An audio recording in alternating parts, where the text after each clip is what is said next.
ঘুরায় দিয়েছেন। সুবহানাল্লাহ। যখনই আমার বাবার চেহারার মধ্যে হাত ঘুরায় দিছে, আমি তাকা দেখলাম আমার বাবার কালো চেহারাটা সঙ্গে সঙ্গে নূরে নূর নুরানি হয়ে গেল।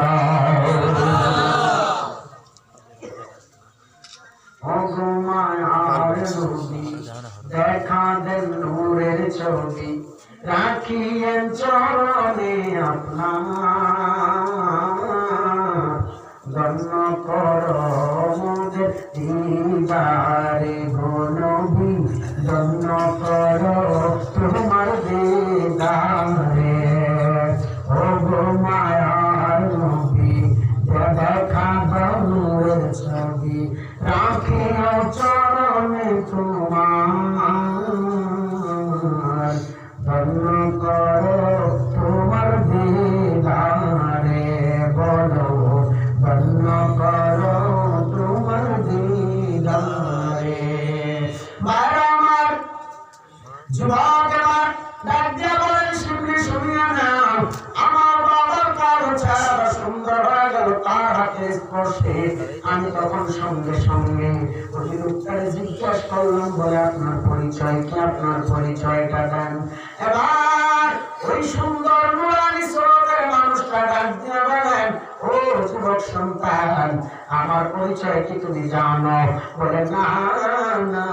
বলে আমার পরিচয় হলো আমি মদিনার নবী মুহাম্মাদুর রাসূলুল্লাহ সাল্লাল্লাহু তাআলা আলাইহি ওয়াসাল্লাম। সুবহানাল্লাহ। বলে আমি নবী, আমি মদিনার রাহমাতুল লিল আলামিন।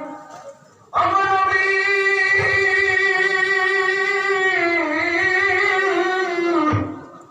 ইয়া রাসূলুল্লাহ, আমার বাবা কি এমন ভালো কর্ম ছিল যেই কর্মের বরকতে আজকে আপনি আমার বাবার লাশের কিনারে রয়েছেন?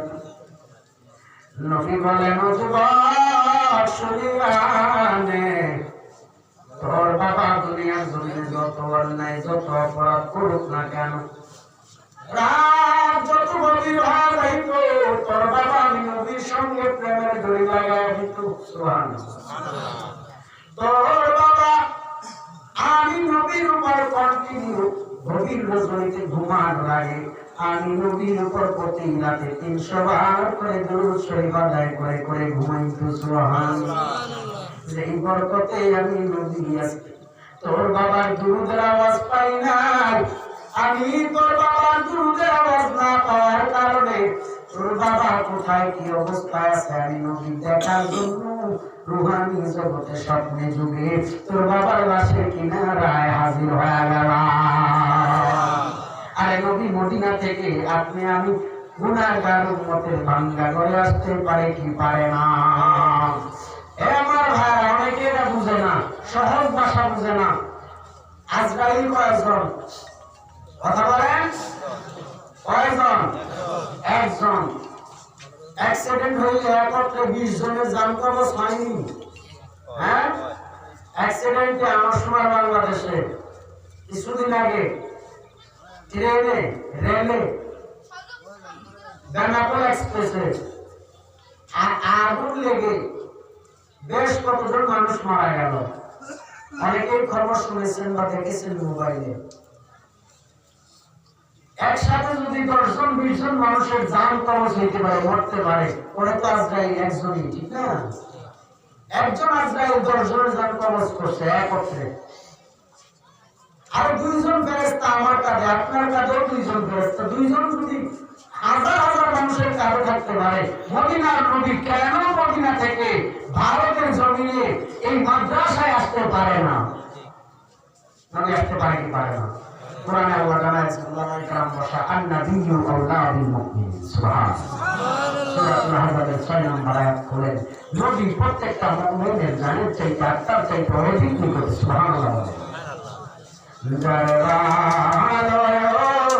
বাসিলে আল্লাহর জান্নাত মিলিবে, যারে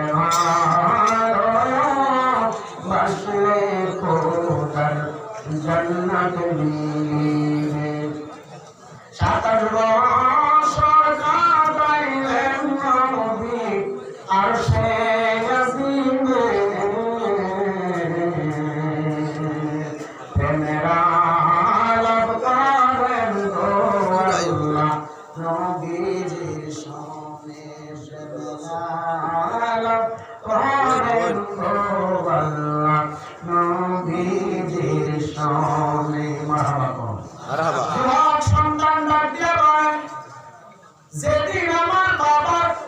শীতকাল চেহারায় নবী হাত ধরে দিছিলেন।